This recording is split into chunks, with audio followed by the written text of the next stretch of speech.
Të nderuara zonja Zotrinj, antar të kryesisë Partisë Demokratike, para se të fillojmë këtë mbledhje, e cila është e fundit për këtë kryesi të mandatuar, më lejoni që në emër tuaj t'i uroj rizgjedhjen e kryet Partisë Demokratike dhe të Opozitës Shqiptare, kryetarit profesor doktor Sali Berisha. Mbledhja e kryesisë, siç jeni njoftuar, ka një rendite si më poshtë: shqyrtim i propozimeve të grupit punës për ndryshimet në statut, shqyrtim i propozimeve të kryetarit dhe miratim i propozimeve të kryetarit për listën e kandidatëve për Këshill Kombëtar që do t'i propozohen Kuvendit Kombëtar të Partisë Demokratike dhe masat organizative për organizimin e Kuvendit Kombëtar të datës 30. Për më shumë, fjalën e ka kryetari i Partisë Demokratike, profesor doktor Sali Berisha. Mirëmbrëma dhe një përshëndetje të përzemërt ju dhe të gjithë shqiptarëve, dhe njëherë ju uroj gëzuar Bajramin, ditën e sakrificës, ditën që frymëzon çdo njeri për sakrificë në emër të mirës, të arritjes. Por unë në këtë mbledhje të rëndësishme, e cila do miratoj ndryshimet statutore, e cila do miratoj listat, propozimet për Këshillin Kombëtar, do miratoj grupin që do drejtoj Kuvendin. Pra, është një mbledhje me vendime shumë të rëndësishme. Ne finalizojmë me Kuvendin ton kombëtar procesin e zgjedhjeve në Partinë Demokratike dhe sankcionojmë bazat për një transformim të vërtet të Partisë Demokratike.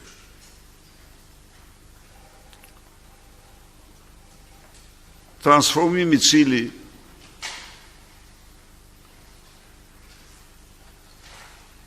para kupton apo nën kupton ripërtritjen e forcës tonë politike. Nën kupton organizim për këtë forcë. Nën kupton modernizimin e saj.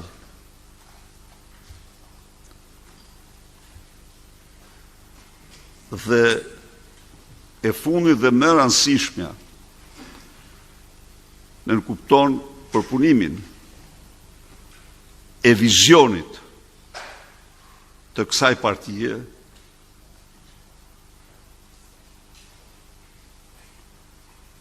në këto shtylla Partia Demokratike do të arrijë atë transformim të domosdoshëm për përmbushur një mision historik të saj. Dhe misioni historik i Partisë Demokratike është rikthimi i votës lirë të qytetarëve shqiptar dhe rikthimi i Partisë Demokratike në pushtet.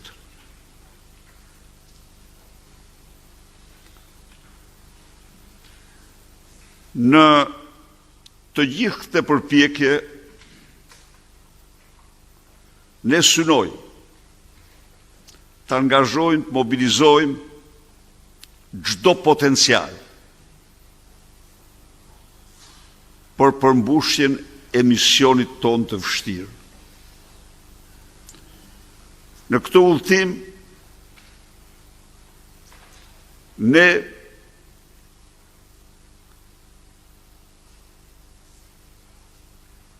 mbështetje më kryesore kemi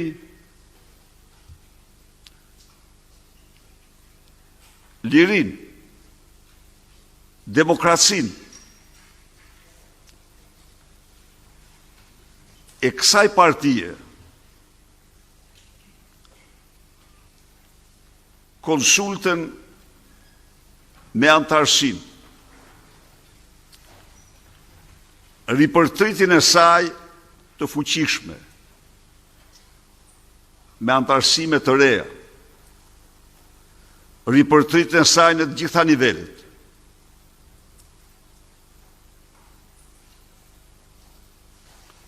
Partia Demokratike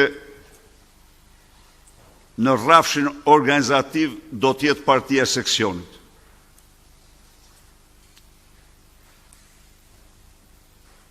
Ne jemi partia e territorit, pra ne jemi partia e seksionit. Dhe përparësi absolute në piramidën e saj merr themeli i cili është seksioni.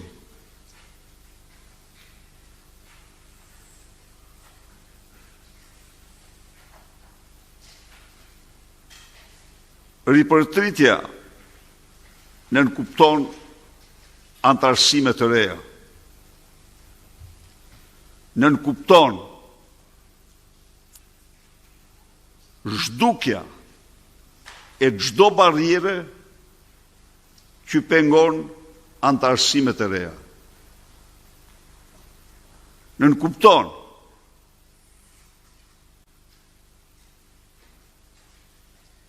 hapjen e dyrve në nivel seksioni dhe të gjitha nivelet për prurje të reja, angazhime të reja. Ju garantoj se janë me mira e mira. Demokrat që të gatshëm të antarësohen dhe të marrin përgjegjësi, por që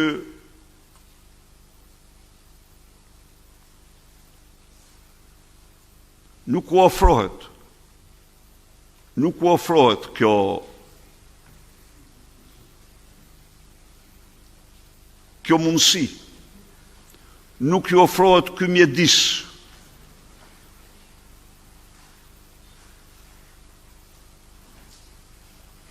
Nuk u ofrohet sepse e kam theksuar dhe theksoj. Smundja e opozitës, e opozitarizmit, është inersia, është apatia. Dhe kjo smundje bën që të tregohemi indiferent ndaj këtij procesi që është jetik për Partinë Demokratike. Partia Demokratike sot më shumë se kur ka nevojë për eficiencë. Eficiencën e çdo njerit, prej drejtuesve, prej antarëve të saj. Ka nevojë për treguesit e matjes së kësaj eficience, në mënyrë që potencialet e saj të shfrytëzohen në shkallë maksimale. Partia Demokratike ka jetik, shfrytëzimin e çdo potenciali që ofron digitalizimi dhe urtësia artificiale, në mënyrë që ne të mund të shumëfishojmë fuqinë tonë, aftësitë tona.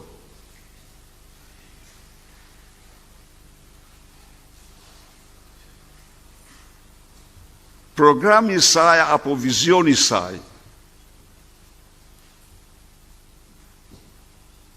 është absolutisht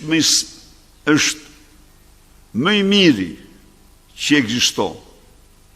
Por ne kemi fatin e madh dhe privilegj të veçantë që programin e kësaj partie ta konsultojmë, ta shqyrtojmë dhe ju shqyrtojmë me think tanket më të mira që ekzistojnë sot në Europë dhe në Shtetet e Bashkuara.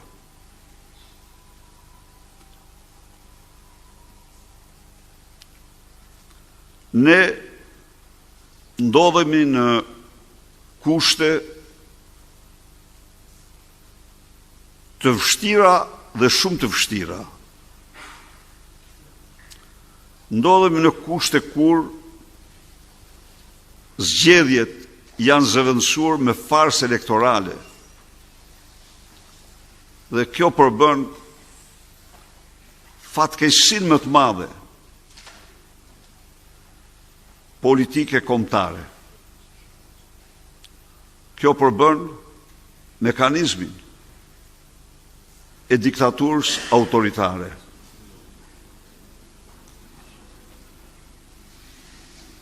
Ndodhemi në kushte kur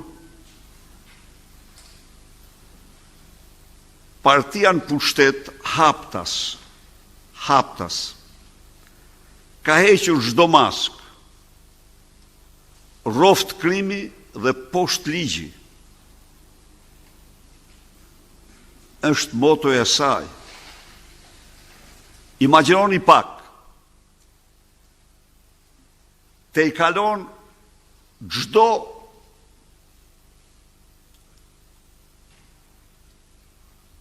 novel, çdo roman të realizmit fantastik, fakti kur Ramaduro paradite dekoron të jatin e njerit prej mafiozve më të rrezikshëm të kohrave.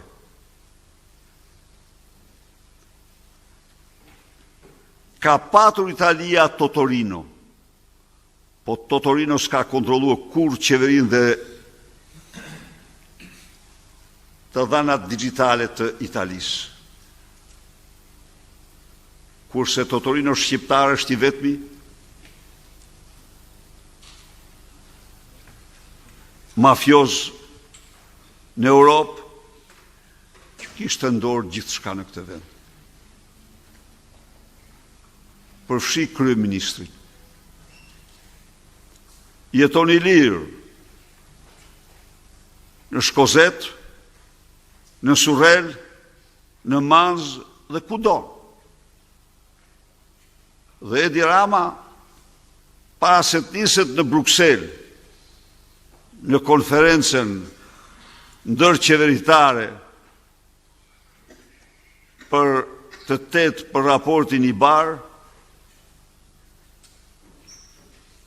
ndanë kohën,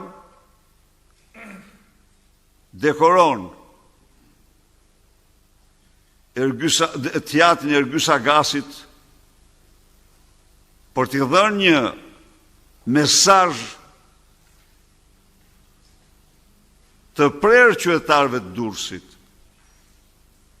se Agasët janë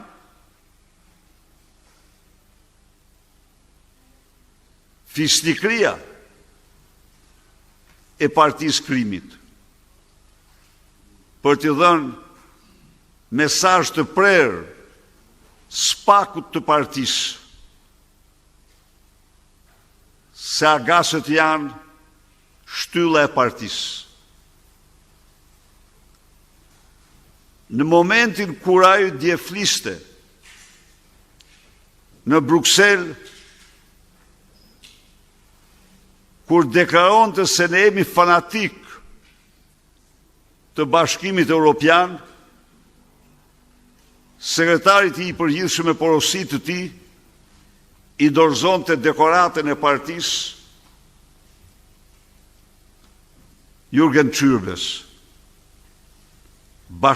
informatorit të një vrasësi serial, të faktuar, të dokumentuar. Pra, atje shprehej për fanatizëm ndaj integrimit. Në Durrës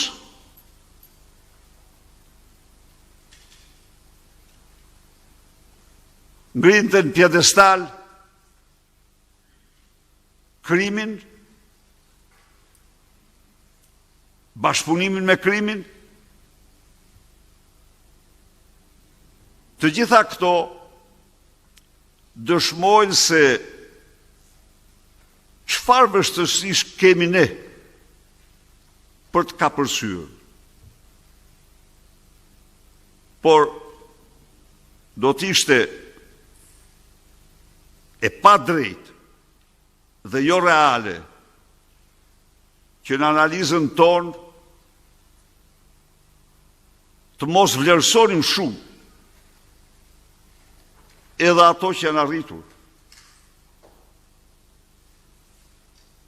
Ramaduro nuk është më kurrë ai që ishte. Ai është një plagosur, edhe është i plagosur në mënyrë përfundimtare.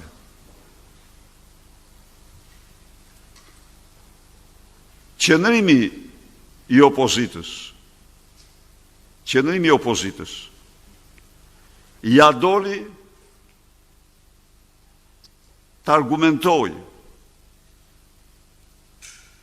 farsën elektorale, apo të themi me fjalë tjera, në qoftë se marrim parasysh përcaktimet e Komisionit Jashtëm Parlamentit Evropian, por dhe përcaktimet në raportin Koela, tani Ibar, raportin Ibar, farsa elektorale e Shqipërisë nxin me shëmtin më të madhe. Çfarë do thot kjo? Kjo do thot që çështja e votës së shqiptarëve ne kemi shtruar një çështje ndërkombëtare. Dhe ajo është një çështje ndërkombëtare. Natyrisht, në rastën e themi, dhe e themi me bindje të plotë se me Edi Ramën nuk ka zgjedhje, askush nuk do vit në heq në Edi Ramën përveç se ne vetë. Por ama, në ligjin shqiptar dhe ligjin ndërkombëtar, ne kemi të drejtë absolute të nërmarim veprime për largimin e tij. Dhe kjo është një arritje. Ne kemi një problem madhor me cilin do përballemi dhëm për dhëm. Mafja e fjalës lirë. Kjo mafje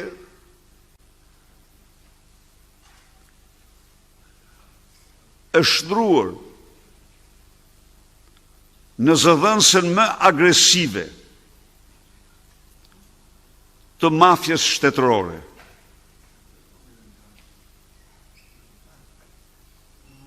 Kjo mafje de facto i ka shpall luftë opozitës dhe mban ndaj saj qëndrimet më armiqësore. Kjo mafje në shërbim të mafjes qeveritare që u shqen atë, që e mban atë, ka korruptuar në atë shkallë dhe më shumë sa që ka korruptuar mafja qeveritare tenderat. Kjo ka korruptuar fjalën shqipe. Merrni dhe uftoj çdo shqiptar të marrin vetëm zhvillimin e fundit. Referendumin e Partisë Demokratike, aktin më madhor të demokracisë direkte. Se si kjo mafje ja u paraqet shqiptarve si një akt stalinist, si një akt enverist. A ka korruptim më të madh të kuptimit fjalës demokraci direkte apo referendum se sa kjo? Nuk mund të ketë. Po ky është vetëm njëri nga mira raste që a e pat ju, a organizuan qoftë dhe një koment më të voglin për aktet më të paqena gjërësot, dekorimin e babait të kryemafiozit të Shqipërisë, i cili nuk ka thënë një fjalë të vetme ndjese për veprat e zeza të birit, që janë të pafundme, që përfshin të gjitha llojet e krimeve. A pat ju, a pan shqiptarët, një koment më të shkurtrin për dekorimin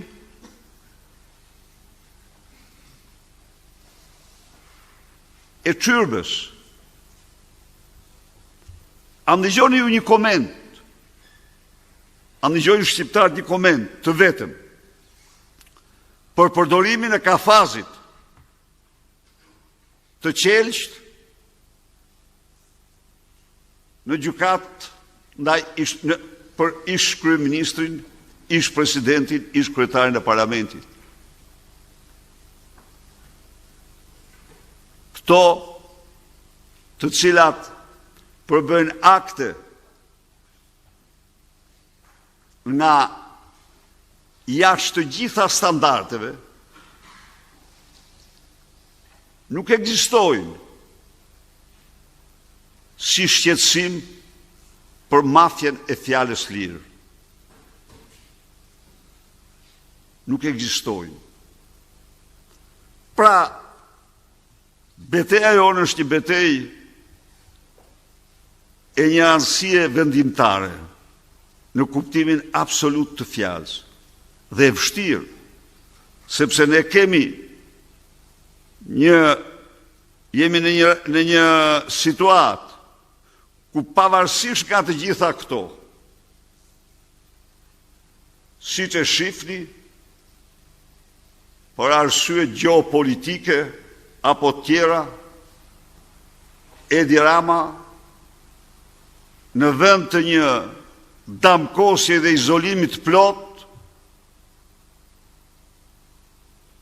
për utilitarizëm, pritet dhe për cilët, ma dhe i thot dhe murren ti mua, nuk më pëlqen ti mua. Apo ti apo a y, s'kena tilla, por këto duhet kuptohen nga ne.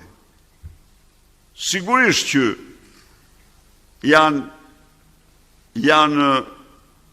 të papranueshme për ne, por realiteti është realitet, dhe ne do bëjmë gjithçka të përmbushim misionin tonë. Dhe unë kam besim të plot se ne jemi në rrugë të drejtë, por kërkohet mos injorohet për asnjë moment kjo mafje